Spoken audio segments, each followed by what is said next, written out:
வணக்கம் நண்பர்களே. இந்தியாவின் விண்வெளி நிறுவனமான இஸ்ரோ மிகப்பெரிய சாதனைகளை படைத்து வருகிறது. 1969 இந்தியாவின் விண்வெளி நிறுவனமான இஸ்ரோ நிறுவப்பட்டது. இந்தியாவின் முதல் செயற்கைக்கோளான ஆரியபட்டா 1975 ஏப்ரல் 19 இன்றைய ரஷ்யா அன்றைய சோவியத் யூனியன் உதவியுடன் கோஸ்மாஸ் 3M என்ற ஏவுகணை மூலம் செலுத்தப்பட்டது.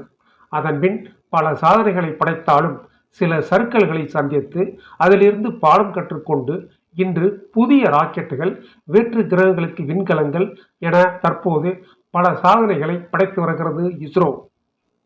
தனது 40 ஆண்டுகால அனுபவத்தில் தற்போது அதில் குறிப்பாக 2023ஆம் ஆண்டு 5 குறிப்பிடத்தக்க சாதனைகளை செய்துள்ளது. கடந்த ஜூலை 14ஆம் தேதி ஸ்ரீஹரிகோட்டாவில் இருந்து சந்திரயான் 3 விண்கலம் ஏவப்பட்டது. ஆகஸ்ட் 23ஆம் தேதி நிலவின் தென்துருவத்தில் இந்த விண்கலம் தரையிறங்கியது. இதன் மூலம் நிலவின் தென்துருவத்தில் வெற்றிகரமாக தரையிறங்கிய முதல் நாடு என்ற பெருமையை இந்தியா பெற்றது. ஆகஸ்ட் 24ஆம் தேதி விக்ரம் லேண்டரிலிருந்து வெளியேறிய பிரக்யான் ரோவர் நிலவின் தென்துருவத்தில் தடம் பதித்தது.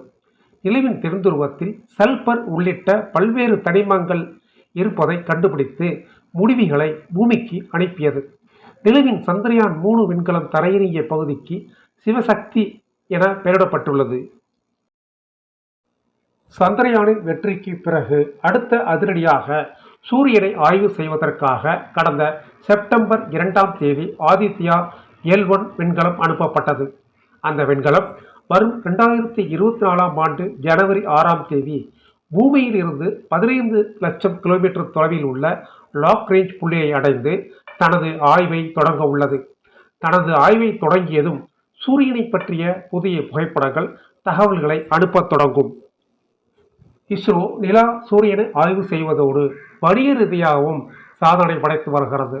GSLV Mark 3 ராக்கெட் மூலம் இங்கிலாந்து நாட்டின் ஒன்வெப் நிறுவனத்தின் 36 செயற்கைக்கோள்களை ஒரே நேரத்தில் வெற்றிகரமாக இஸ்ரோ விண்ணில் ஏவி சாதனை படைத்துள்ளது. ஒவ்வொரு முறையும் செயற்கைக்கோள்களை விண்ணுக்கு அனுப்ப புதிய ராக்கெட்டுகள் வடிவமைக்கப்படுகின்றன. செயற்கைக்கோள்களை சுமந்து சென்று விண்ணுக்கு அனுப்பிவிட்டு ராக்கெட் பாகங்கள் கடலில் விழுந்துவிடும். இதனை மாற்றும் வகையில் மறுபயன்பாட்டு ராக்கெட்டுகளை தயாரிக்கும் முயற்சியில் இஸ்ரோ ஈடுபட்டு வருகிறது.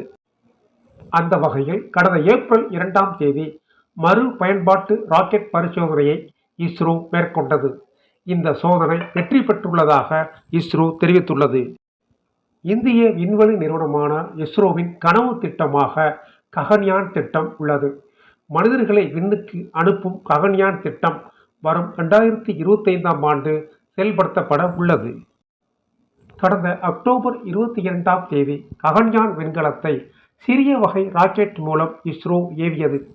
ககன்யான் சோதனை ஓட்டம் வெற்றி பெற்ற நிலையில் திட்டத்தின் அடுத்த கட்டத்தை செயல்படுத்த இஸ்ரோ நடவடிக்கை எடுத்து வருகிறது. இஸ்ரோ சாதனைகளில் குறிப்பிடத்தக்க விஷயம் என்னவென்றால், அமெரிக்கா போன்ற நாடுகளோடு ஒப்பிடும்போது மிக குறைந்த செலவில் பல சாதனைகளை படைத்து வருகிறது.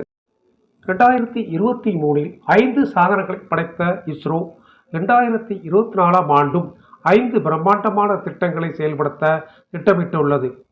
விண்வெளி வீரர்களை விண்ணுக்கு அனுப்பும் சுகன்யான் திட்டத்தின் அடுத்த கட்ட நடவடிக்கை, செவ்வாய் கிரகத்திற்கு மீண்டும் விண்கலத்தை அனுப்பும் மங்கள்யான் 2, வெள்ளிக்கோளை ஆய்வு செய்யும் சுக்கிரயான் திட்டம், நாசாவுடன் இணைந்து பூமியை கண்காணிக்க நிசார் விண்கலம் ஆகிய 5 திட்டங்கள் உள்ளன. இவை தவிர்த்து பல்வேறு செயற்கைக்கோள்களை இஸ்ரோ தொடர்ந்து ஏவ உள்ளது. 2023ஆம் ஆண்டில் உலக நாடுகளுக்கு முன்னுதாரணமாக பல சாதனைகளை படைத்த இஸ்ரோ நிறுவனம் 2024ஆம் ஆண்டும் சாதனை பயணம் தொடர வேண்டும் என்பது அனைவரின் எதிர்பார்ப்பாக உள்ளது. நிச்சயமாக இஸ்ரோவின் சாதனை பயணம் தொடரும். நன்றி, வணக்கம். மீண்டும் ஒரு புதிய தகவலோடு சந்திக்கிறேன். வணக்கம்.